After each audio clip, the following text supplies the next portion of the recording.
Thank you all, press, for being here with us. And thank you so much to all of our incredible volunteers. We have over 50 Nevadans here to advocate to their decision makers about the importance of protecting Nevada's air, land, water, and health. This is an opportunity, a chance to celebrate our Western way of life here in Nevada, one that centers on the protection of our beautiful public lands, which, I mean, look all around us. There is such an incredible view, and wildlife.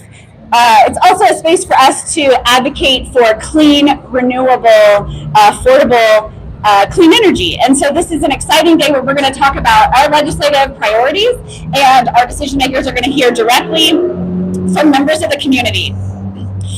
As you might know, Nevada is home to the two fastest warming cities in America, Reno and Las Vegas.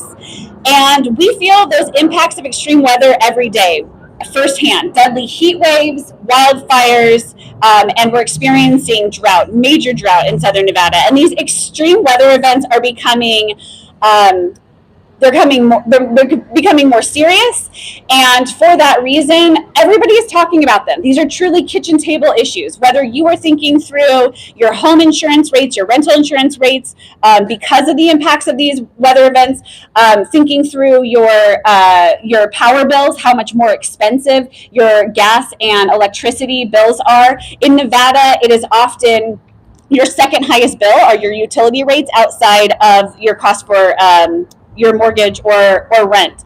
And as a mom myself, it's really hard to be looking at my kids and thinking about what does their future look like in Nevada. And I know so many of us here today are asking that same question.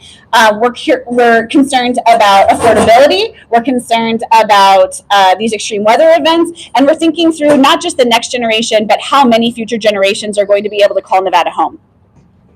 That's why Nevada Conservation League is fighting hard to hold utility monopolies like NV Energy and Southwest Gas accountable through policies that make them share in the cost increases of unpredictable and out-of-state methane gas that has to be trucked in from out of state, because hardworking families are crunching numbers in order to make sure that they can afford their housing, their medical bills, and just their everyday cost of living. And everyday Nevadans should not be funding C-suite executives' trips to the spa. They should not be funding our box seats to concerts and sporting events. That is not how our ratepayer dollars should be spent. And so it's our job to show up and tell our legislators that we are going to advocate for ourselves and the rest of everyday Nevadans. Times are tough. The fight is hard. I'm frustrated. I'm exhausted. I know all of us are, but this is also a worthwhile fight, because we know that when we show up and we use our voices for good, that we can affect change through good, meaningful policy. And that is why we are here today. We're also talking about some other funding opportunities to protect wildlife lives through wildlife crossings, as well as one of our most exciting pieces of legislation, the Nevada Outdoor Education Program, that was just common ground. Doesn't matter who you are. We had over 30 different small businesses, hunters, nonprofits, and local government sign on to our letter of support in support of more outdoor recreation funding.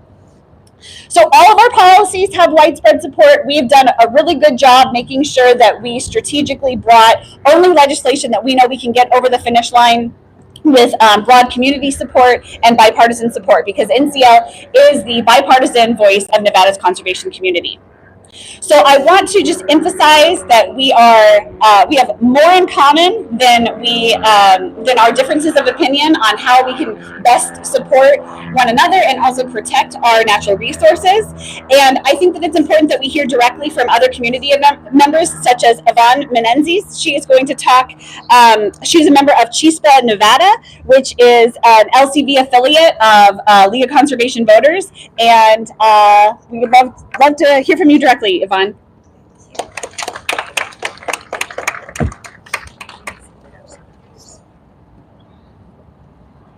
Hello, my name is Yvonne Meneses, and I'm a member of Chispa Nevada. I live in Las Vegas, and I'm the mother of 6 children, ages 12 to 21. I joined Chispa Nevada in 2016 because I wanted to create a better life and future for my family. Right now, it's very difficult for our families to succeed because of our climate change and the rising cost of living. The climate gets hotter.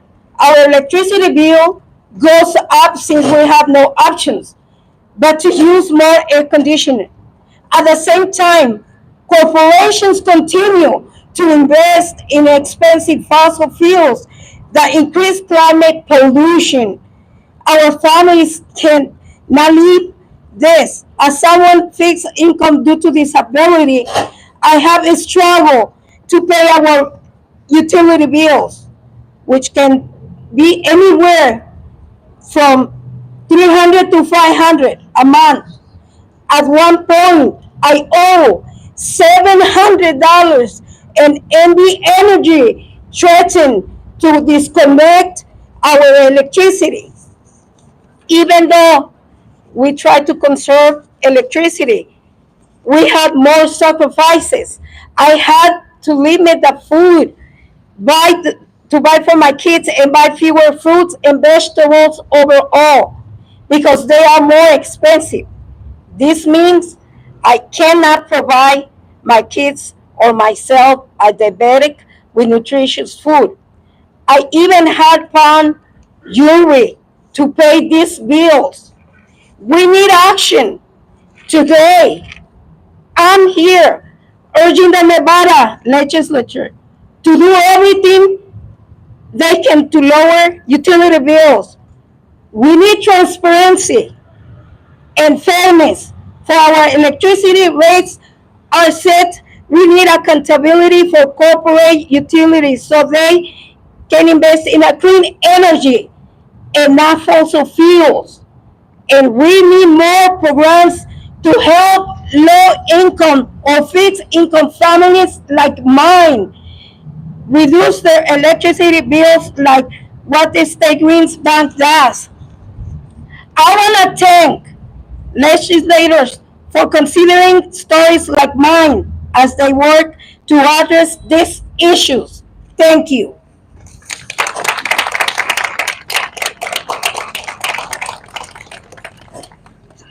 All right. Thank you so much, Yvonne, for sharing your story. It's incredibly powerful, and it explains why conservation and clean energy work is so important.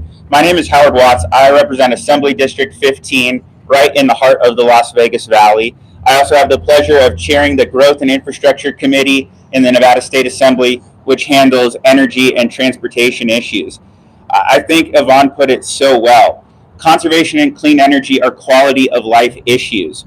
We know that these issues are contributing to excessive heat in our communities, to drought, limited water availability, to wildfire. Those are all things that we have to do everything that we can to address. It's also an incredible economic development opportunity. The energy resources in our state are clean energy resources, particularly the sun that we know is almost always shining. We have geothermal, we have other clean energy resources, and by investing in those, we can diversify our economy and create more high quality jobs in our clean energy industry. But perhaps most important of all is cost savings. We know that families are struggling. We know housing affordability is critical, and people have been feeling the strain, and they want leaders who are going to take action to drive costs down. You heard, often the second highest expense that folks have after their rent is their utility bills. And what good is it if you have a place to live, but you cannot afford to keep the air conditioning running in the summer? And if you're having to make choices between other basic necessities like food and groceries or keeping the lights on. That is why I am so happy to be sponsoring Assembly Bill 458, which will expand the use of rooftop solar power in affordable housing communities. These are residents who are dealing with these issues every day. But unfortunately, they've been locked out from the benefits that solar energy can provide. I feel very fortunate. I own my home, and I was able to put solar on my roof and lower my energy bills. but not everyone has that opportunity. This legislation will make sure that we can go into affordable housing communities and deploy solar and guarantee that the benefits from those installations go directly to consumers, lowering the cost of their utility bills and freeing up more money for everyday essentials. So this is just one example of action that the state legislature is taking that advances conservation, advances the use of clean energy, and most importantly, helps drive down the price of everyday necessities for Nevada families. So I look forward to working with all of you here to help get that legislation passed. And now I'd like to turn things over to my speaker, Assemblymember Steve Yeager.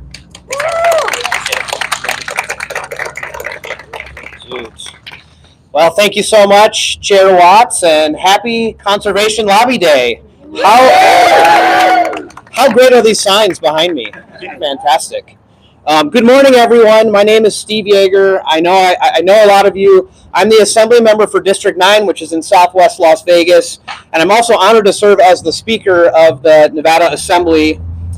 And I'm more honored to stand before you today to highlight an investment in the future of Nevada's great outdoors, Assembly Bill 108, the Outdoor Recreation Grant. When we first started this program, we called it the No Child Left Inside program, because no child should be left inside. They should be able to get out here. I'm looking now at Sea Hill. Who wouldn't want to be on top of Sea Hill, or over this mountain range at beautiful Lake Tahoe or Marlette Lake? But that grant is about more than just funding. It's a commitment to the health, the well-being, and the economic vitality of our state. It's about keeping Nevada's natural heritage protected, conserved, and enjoyed for generations to come. You know, Nevada's natural landscapes are some of the most breathtaking in the entire country. From the peaks of the Sierra Nevadas to Red Rock Canyon, our outdoor spaces define who we are as Nevadans. They are places where families make memories, where small businesses thrive, and where Nevadans of all backgrounds come together to explore, recharge, and connect. That's why this grant is so important to me. With this funding, we are expanding access to parks, trails, and recreation programs. Every Nevadan, no matter the zip code, can experience the benefits of outdoor recreation. It means safer and more accessible trails, investments in our community parks, and opportunities for youth and underserved communities to engage with nature. I'm going to move this microphone a little bit. Outdoor recreation is not just about adventure, it's about economic opportunity.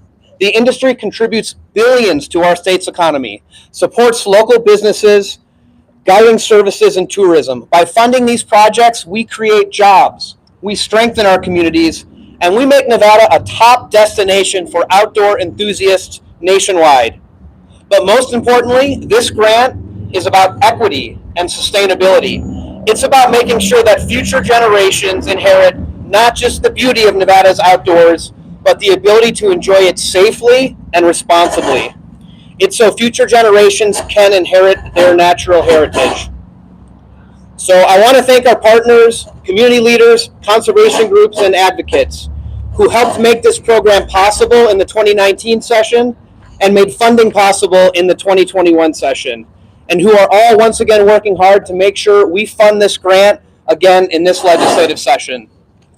I would now like to hand this very finicky microphone over to my friend and colleague, Senator Rochelle Wynn.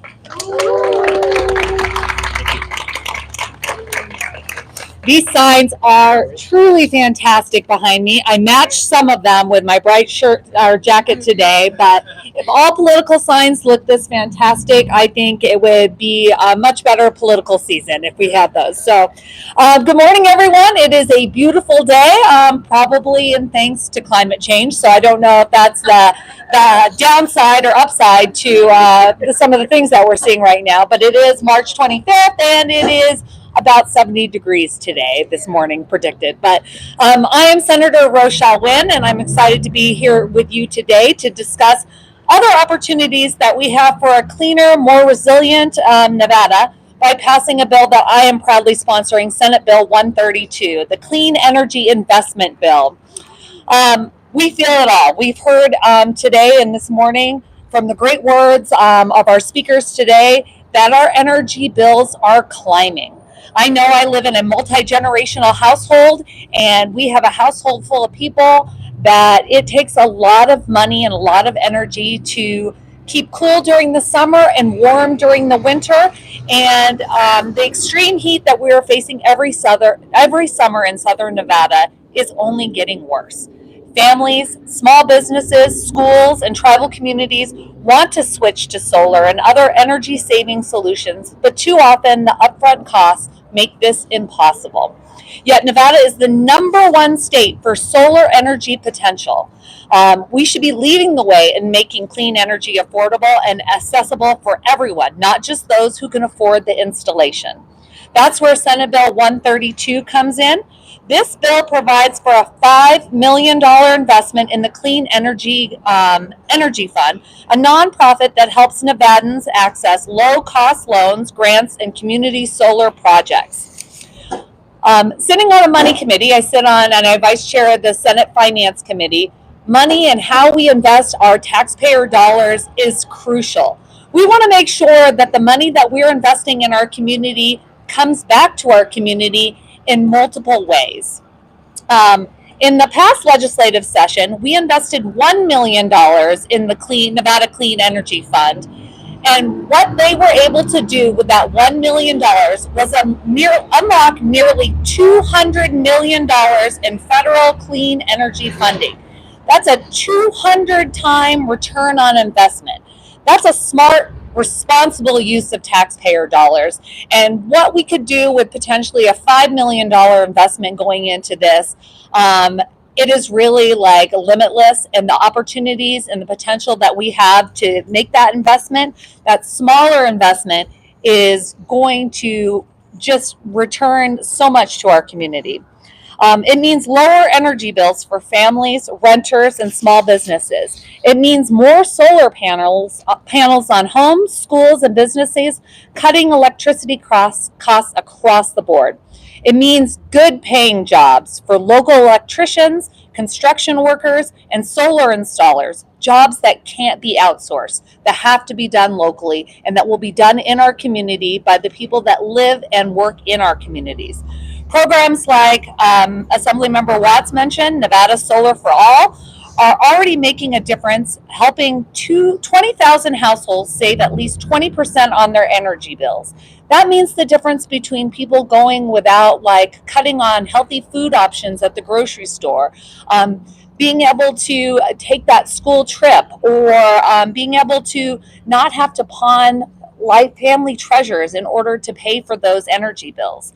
The Clean School Bus Program is bringing 25 electric school buses to rural districts, reducing pollution and saving money for our schools. We hear often that one of the #1 health issues that our children are facing in this community is asthma and other pollution-related health concerns. So this is a public health concern. This is a health concern. We need to make this investment so we can help our kids breathe the air that they live in.